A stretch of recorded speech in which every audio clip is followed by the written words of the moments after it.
এদিকে ২৪-এর বৈষম্য বিরোধী ছাত্র আন্দোলন থেকে উঠে আসা এক বাঘিনী কন্যার অশ্লীল ভিডিওসহ এবার ৫৭ কোটি টাকা চাঁদাবাজির অভিযোগে এবার পুলিশের হাতে গ্রেফতার হয়েছেন জুলাই যোদ্ধা সুরভি।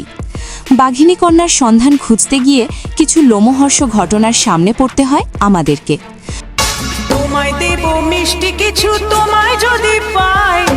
সূত্রের রেশ ধরে এই জুলাই যোদ্ধা ও বৈষম্য বিরোধী ছাত্র আন্দোলনে সক্রিয় থাকা তরুণীর নাম তাহরিমা জান্নাত সুরভি, বাসার টঙ্গী গাজীপুরের।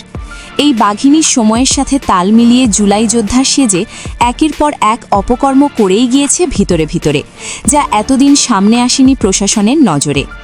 এই আইন শৃঙ্খলা বাহিনীর ডগায় লুকিয়ে থাকা জুলাই যোদ্ধা ও বাঘিনী কন্যার নামে গেল ২৪ ডিসেম্বর বুধবার রাত আনুমানিক ১২:৩০টার দিকে যৌথ বাহিনীর অভিযানে গ্রেফতার হয় এই বাঘিনী কন্যা সুরভি।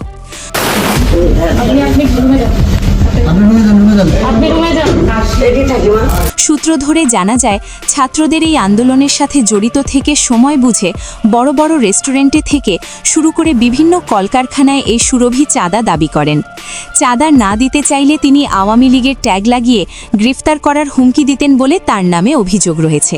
শুধু তাই নয়, এই অল্প বয়সী তরুণী এই বর্তমান অন্তর্বর্তীকালীন সরকারসহ রাষ্ট্রপতি এবং দেশের সেনাপ্রধানকে নিয়ে কটাক্ষ করেন বলে সোশ্যাল মিডিয়ার বরাদে জানা গিয়েছে।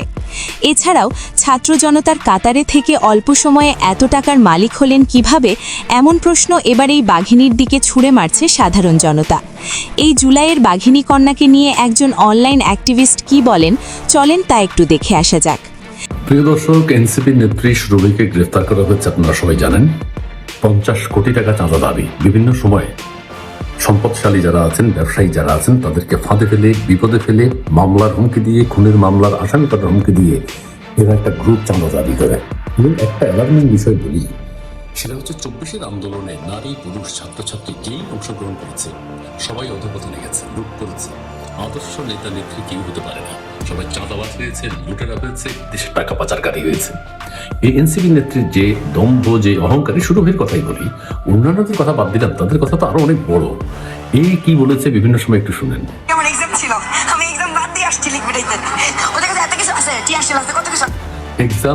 এক্সাম বাদ দিয়ে এসছি লিগ পিঠাতে। লিগ মানুষ না, যে অন্যায় করবে তারে আইনের আওতায় আনতে হবে, যেই হোক, যেই দেশেই হোক, যে দেশে নাগরিক হোক।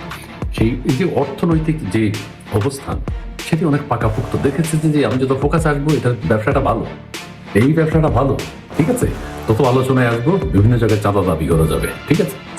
মানে দেখলাম কতগুলো পোস্ট দিচ্ছে অনেকে, অনেক মানে আওয়ামী লীগরা দিতেছে যে বিমানবন্দর আটকাও, যেন কোনো উপদেষ্টা পালাইতে না পারে।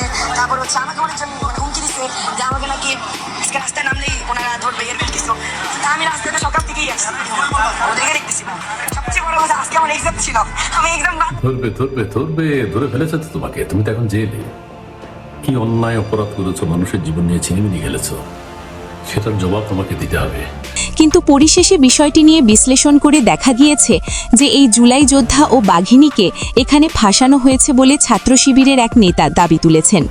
তবে এই বিষয়ে আপনার মূল্যবান মতামত দর্শক আমাদেরকে শেয়ার করতে পারেন। এই তাহরিমা জান্নাত সুরভি বাঘিনী নামে উপাধি পাওয়া ২৪-এর আন্দোলনের সময় সেই কন্যা কি আসলেই এমন কাজ করেছে, নাকি তাকে কোনো একটি চক্র সুযোগ বুঝে ফাঁসিয়ে দিয়েছে? এই বিষয়ে আপনার মূল্যবান মতামত আমাদেরকে কমেন্ট করে জানিয়ে দিতে পারেন। সেই সাথে এমন আরও ভয়াবহ তথ্য সবার আগে পেতে চ্যানেলটি সাবস্ক্রাইব করে আমাদের সাথেই যুক্ত থাকতে পারেন। ধন্যবাদ।